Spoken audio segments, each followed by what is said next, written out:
Hello everyone, welcome to this video.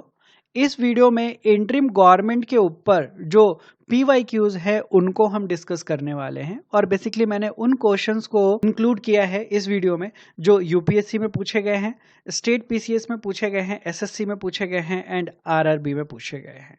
In questions को जब आप सॉल्व करेंगे तो आपका रिवीजन जो है वो काफी अच्छा हो जाएगा। तो चलिए स्टार्ट करते हैं इस वीडियो को। So question number 1, with reference to the cabinet mission which of the following statements is correct। यानी कैबिनेट मिशन प्लान से रिगार्डिंग कुछ स्टेटमेंट्स यहाँ दिए गए हैं, हमें बताना है कि कौन सा स्टेटमेंट सही है। पहला स्टेटमेंट कह रहा है that it proposed a plan for partition of India. तो ये स्टेटमेंट सही है कि गलत है? तो सरासर गलत है, क्योंकि कैबिनेट मिशन प्लान अगर पार्टीशन का प्रपोजल रखता तो ग्रुपिंग ऑफ प्रोविंसेस का क्लॉज क्यों रखा जाता? वो पॉइंट जिसके ऊपर डिस्प्यूट हुआ था मुस्लिम लीग एंड इंडियन नेशनल कांग्रेस के बीच में। इसलिए पहला जो स्टेटमेंट दिया गया है यहाँ पे कि पार्टीशन का प्लान जो है वो प्रपोज किया गया था कैबिनेट मिशन प्लान के द्वारा, ये सरासर गलत हो जाता है। Second option, it proposed a plan for transfer of power to two separate governments. तो हमने देखा कि पहला स्टेटमेंट जो है पार्टीशन वाला वो गलत है, तो सेकंड वाला सही कैसे हो सकता है? तो ये भी गलत हो जाएगा। Okay. Third, it recommended the formation of an interim government at the centre. तो जी हाँ, ये पॉइंट जो है वो सही है with respect to cabinet mission plan. Cabinet mission plan ने प्रपोज किया था कि इंटरिम गवर्नमेंट जो है वो फॉर्म किया जाएगा सेंटर में। फोर्थ ऑप्शन क्या बोल रहे हैं? It recommended immediate independence for India. ये पॉइंट भी गलत है with respect to cabinet mission plan. Okay, then question number 2, consider the following statements. First statement, the cabinet mission recommended the formation of an interim government at the centre. तो हमने देखा कि ये point जो है वो सही है। ठीक है। Second, the Muslim league initially joint the interim government. ये पॉइंट गलत है। क्यों? क्योंकि मुस्लिम लीग ने इनिशियली इंटरिम गवर्नमेंट ज्वाइन करने से मना कर दिया था।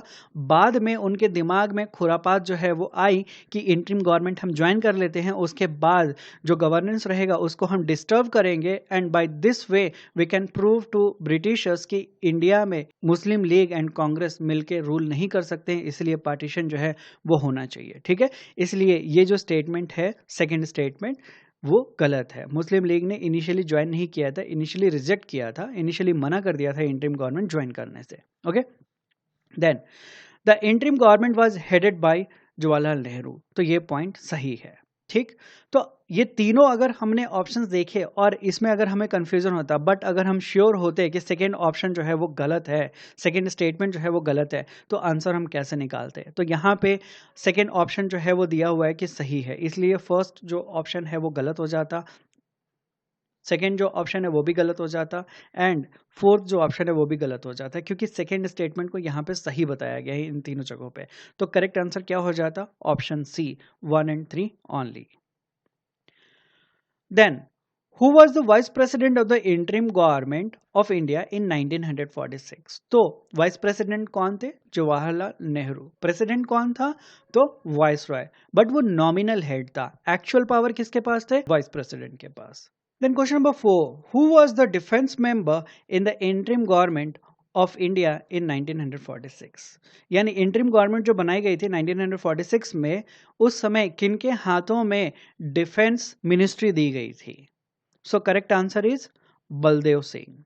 ठीक है, आपको याद रखना होगा कि बलदेव सिंह के हाथों में डिफेंस मिनिस्ट्री जो है वो दी गई थी इंटरिम गवर्नमेंट 1946 में। Question number 5, who headed the interim government formed in India in 1946? तो interim government का head कौन था? जवाहरलाल नेहरू।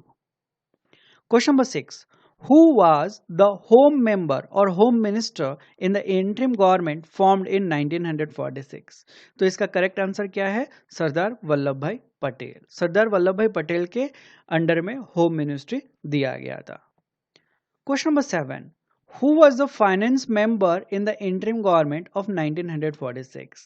तो इसका करेक्ट आंसर क्या है? लियाकत अली खान। और आपको याद रखना है कि जब मुस्लिम लीग ने बाद में ज्वाइन किया तो फाइनेंस डिपार्टमेंट जो है लियाकत अली खान के हाथों में दिया गया था और फाइनेंस डिपार्टमेंट की तरफ से काफ़ी हिंड्रेंसेस जो है इंटरिम गवर्नमेंट में क्रिएट किए जा रहे थे। क्यों?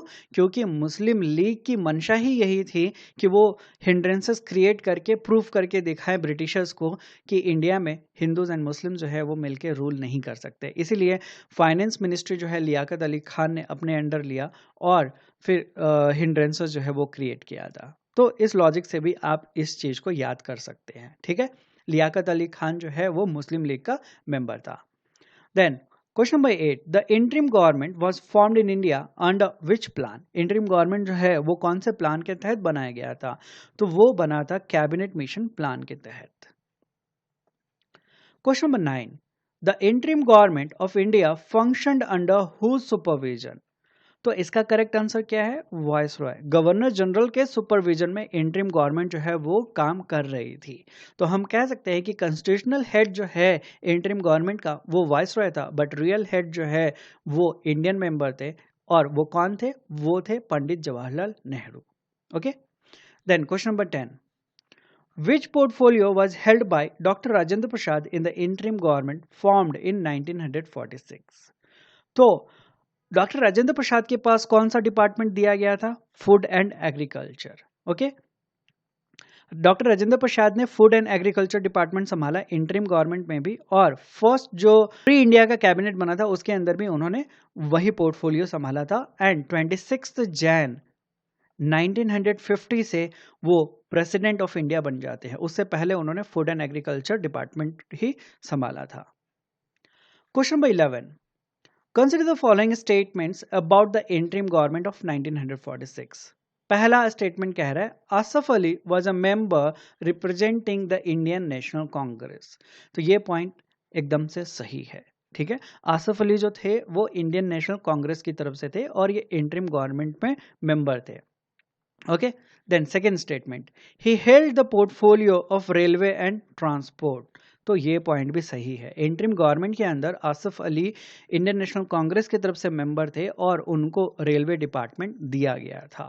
Third statement, the Muslim league initially nominated him. तो ये ऑप्शन जो है, ये स्टेटमेंट ये गलत है। क्यों? क्योंकि आसफ अली जो है वो इंडियन नेशनल कांग्रेस की तरफ से है, तो वो मुस्लिम लीग की तरफ से कैसे नॉमिनेट हो सकते हैं? अब हमें बताना है कि कौन सा ऑप्शन जो है वो सही है। तो हमने क्या देखा, फर्स्ट एंड सेकंड जो है वो सही है। अगर आप एलिमिनेशन प्रोसेस के थ्रू जाना चाहते हैं तो थर्ड स्टेटमेंट गलत है, तो यहाँ से ये ऑप्शन कट जाएगा, ये कट जाएगा, ये कट जाएगा और करेक्ट आंसर मिल जाता है option A. Okay, so I hope कि आपको ये चीज़ें जो है वो समझ में आई होगी और आप अब अनुमान लगा सकते हैं कि किस टाइप से क्वेश्चन जो है इस पर्टिकुलर टॉपिक से पूछा जाता है और कितने फोकस के साथ किन पॉइंट्स को मद्देनजर रखते हुए आपको ये टॉपिक जो है वो कवर अप करना है। सो that's all in this video. I hope कि आपको वीडियो पसंद आया होगा। वीडियो पसंद आया होगा तो प्लीज़ वीडियो को लाइक कर दीजिएगा, वीडियो को शेयर कर दीजिएगा। कुछ डाउट्स अगर रह गए हों तो आप कमेंट करके पूछ सकते हैं। चैनल को आपने अभी तक सब्सक्राइब नहीं किया है तो प्लीज़ सब्सक्राइब कर लीजिएगा and please hit the bell icon to get the latest notification. So that's all in this video. I will be catching you in next video with new topic. Till then take care, bye bye, thank you, जय हिंद।